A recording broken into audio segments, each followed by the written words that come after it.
Alright, magandang gabi po sa inyong lahat mga kababayan, Batang Maynila to it's. Pag-usapan natin itong post ni Jason Sa. Kasi meron daw siyang hawak na na di umano'y video. Video na so baboy. Ano rin to Jejemon din to si Jason Sa ha. The video is so baboy. Kung matatandaan ninyo mga kababayan, meron pong isang DDS na naglabas po ng audio. Ng audio na di mo na maririnig mo ng boses ni sabi nila boses ni First Lady at ni Presidente Bongbong Marcos. At yun ay video hindi naman sinabi kung kailan yung video na yun, kung kailan nangyari. Pero doon maririnig natin yung nag-uusap yung dalawa. So yan po ay hindi naman kumpirmado na si First Lady at si Presidente Bongbong Marcos yung nagsasalita ron. Kasi alam nyo mga kababayan, itong AI, Artificial Intelligence, halos wala na po imposible. Kaya na po nila gayahin mga boses ng tao, mga boses ng personalidad. Kaya yung picture nga, kaya nilang pasayawin eh. Di ba? Yung picture, kaya nilang paiyakin, kaya nilang pagalawin. So, napakahirap pong i-verify mo kung totoo o hindi itong mga naglalabasang mga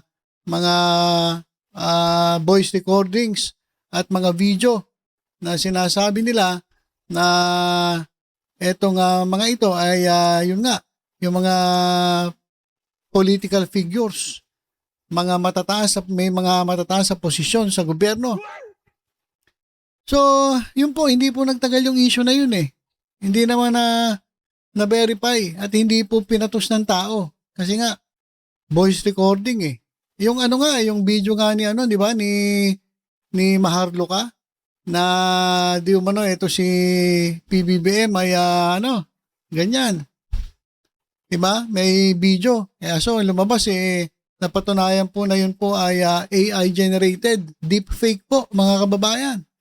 Yun yung pinagmamalaki ni Maharlika na ang tagal-tagal niya nilabas hindi naman po pala talaga totoo. Siguro napilitan na lang silang ilabas kasi ang tagal na hinahanap ng taong bayan eh. Sabi ni Maharlika, meron daw silang bidyong ilalabas.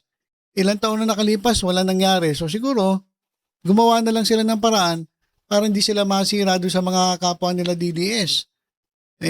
Nilabas nila, yun nga, napatunayan na deepfake at fake news. Etong sila Maharlika. At ito naman isa pa, si Cathy Bunag. Meron daw siyang hawak na na USB. Ilang taon na, hindi pa nalalabas yung USB. Ano pala nangyari doon, Miss Cathy Bunag, doon sa USB pinagmamalaki mo? Wala na. Nabaon na sa limot.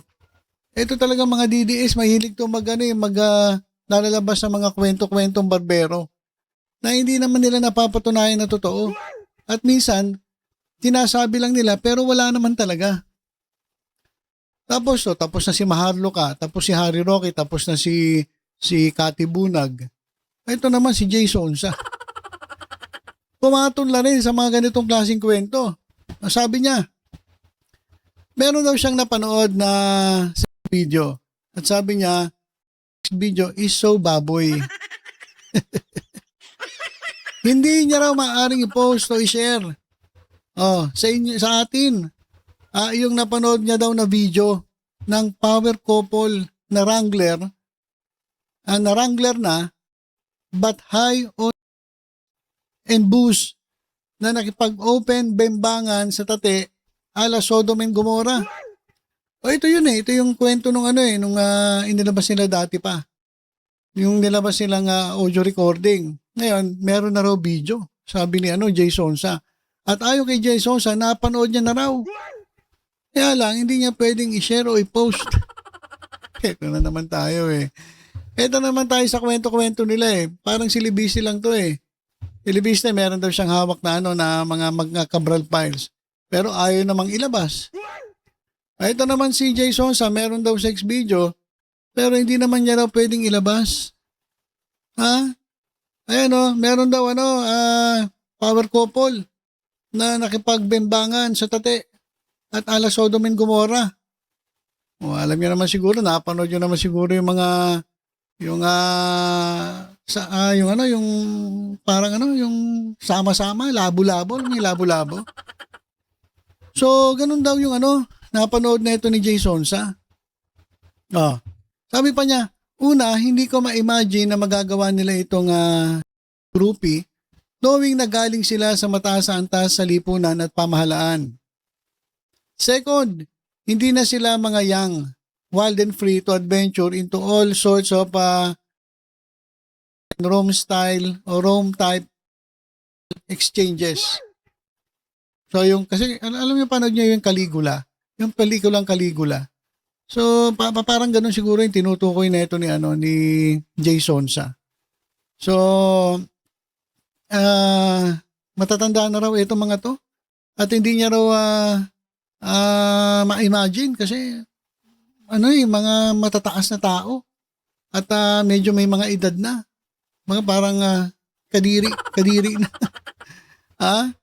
So sabi niya, hindi ko alam kung ang ganitong engkwentro ay may ibigan ni Padre Flaviano.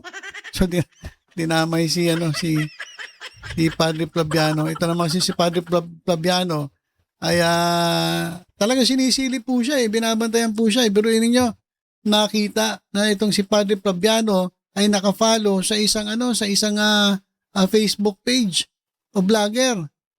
Yung Antot Gamer.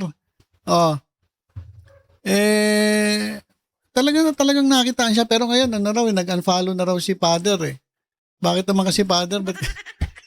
Bakit naman kasi nag-follow ka sa mga ganong klaseng mga Facebook page?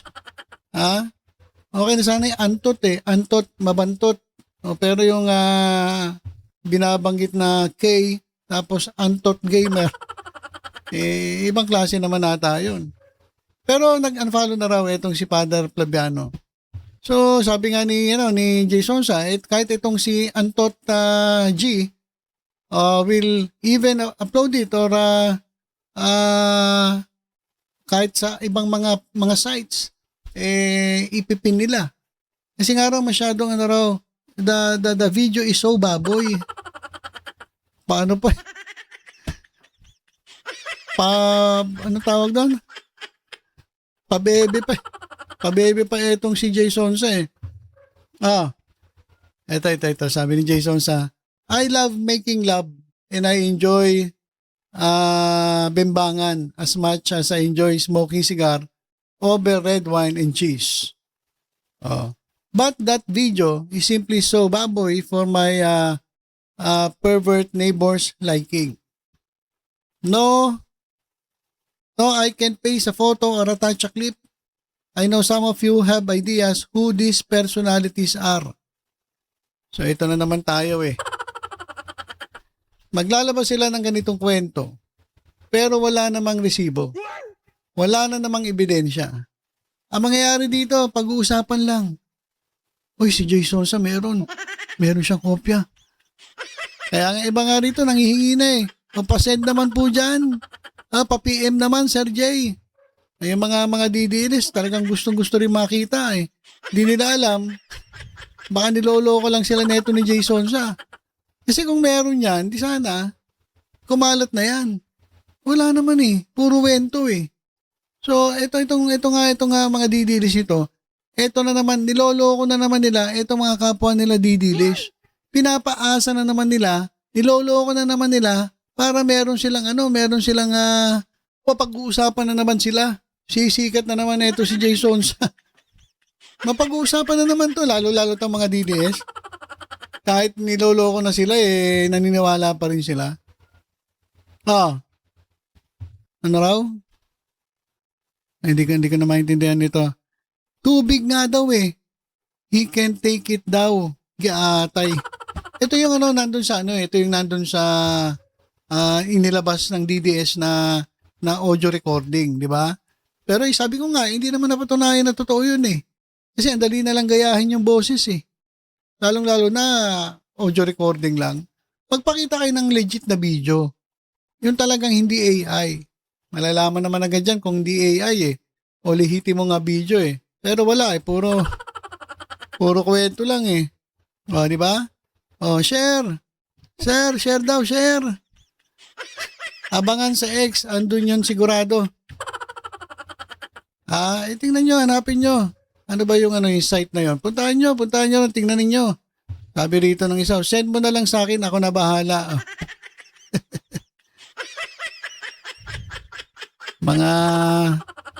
mga manyak din ito, mga DDS eh. Pero New Yorker ba, Manong J? PM is the key. Ayan, PM is the key raw. Sana may clip, Sir J. May idea ako who this power couple, Manong J. Parang narinig ko na yan kay Dean Chase yan. Ayun nga yun, yung lumabas dati. And I'm sure, kinikiliti na rin ang imagination ng mga kabasa nito kung sino yung mag-jojondang powerful couple na yan. Iba naman, di kami niniwala, send mo nga sa akin. Kung totoo yan, bago kayo maniwala sa sinasabi ni Jason Sa na isa ring paepal, siguro din yung muna may video. Kasi nagpapaano lang to eh. Nagpapapansin na naman para sumikat na naman siya. Pero ilabas mo yung video. Sir Jason Sa. Ayan, ilabas mo yung video. Pwede naman ilabas sa iba yan eh. O kaya ipasa mo doon sa mga didilis na na mga trolls. Ipasa mo sa mga trolls. Tapos yung mga trolls sa maglalabas kung talagang totoo. Di ba? Wala naman eh. Joke ka lang eh. Tapos kunyari, the video is so baboy. Wow. Pabebe yung putik. So ayan mga kababayan, at hindi niya raw makayanin na makita. Totoo ba? Totoo ba na meron? Totoo ba na may video? Yung open bembangan sa tate? Wala. Puro ko lang din kwento eh.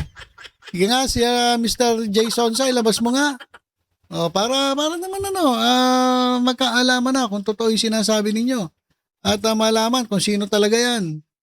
Baka na naman gagaya-gaya lang kayo kay Maharlika. At kay sino yun? Yung may kasi Kati Bunag na may USB hanggang ngayon hindi pa nilalabas. Wala. Meron pa siyang enjoy niya raw niya yung mga ganon. Pero nung nakita niya raw yung ganong klaseng video, hindi niya raw nagustuhan. Tingnan natin, ilabas mo, Mr. Jason Sa, para magkaalaman na. So, yun lang po mga kababayan, abangan natin kung maglalabas to ng video kasi sinasabi meron daw siya. Pero hindi nga daw niya ma-post yung clip o kahit man lang photo. Pwede naman yun photo lang eh. Hindi naman yan hindi naman magiging yan eh. May photo lang na kung medyo i-blur mo ng konti. Para malaman lang na totoo sinasabi mo. Kaso wala eh. Maniwala kayo dito kay Jason Sa. Yung mga DDS naman tuwan-tuwa, naniniwala. Abangan natin kung maglalabas ito si Jason Sa ng kahit picture lang. Patunay na hindi ka fake news. Patunay na hindi ka paasa doon sa mga kapwa mo DDS. Di ba? So, ilan po muna mga kababayan. Tutok-tutok lang po dito sa Batang Manila to. Sa iba pang updates. Ingat po tayong lahat. God bless po.